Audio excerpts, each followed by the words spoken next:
Donald Trump attendait d'eux qu'ils viennent à la rescousse des États-Unis pour débloquer le détroit d'Ormuz, où transite 20% du pétrole mondial. À leur arrivée à Bruxelles, plusieurs dirigeants européens ont de nouveau écarté un tel scénario.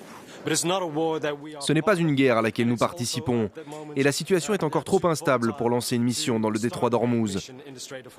Nous devons donc nous concentrer pour l'instant sur la désescalade du conflit et ensuite sur les mesures supplémentaires que l'Europe peut prendre.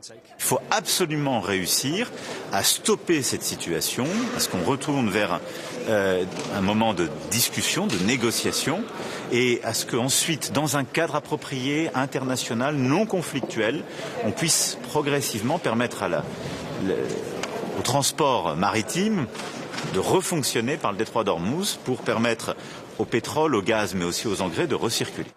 Un problème qui affecte beaucoup les Européens, encore très dépendants aux importations énergétiques et donc très exposés à la hausse des prix entraînée par la fermeture du détroit. Depuis le début de la guerre déclenchée le 28 février par les bombardements israélo-américains, les prix du gaz et du pétrole s'envolent sous l'effet des dernières escalades des tensions au Moyen-Orient. Comment faire alors pour compenser la flambée des prix des combustibles fossiles qui affectent ménages et entreprises ? Alors que certains dispositifs d'urgence pourraient être mis en place, certains plaident pour accélérer la décarbonation de l'industrie, mise à mal ces derniers mois au sein de l'Europe.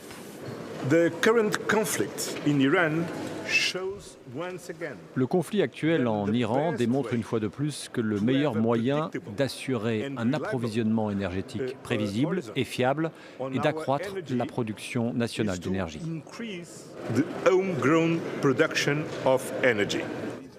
En attendant, la présidente de la Commission européenne a présenté lundi une liste d'options d'urgence qui doit être étudiée ce jeudi.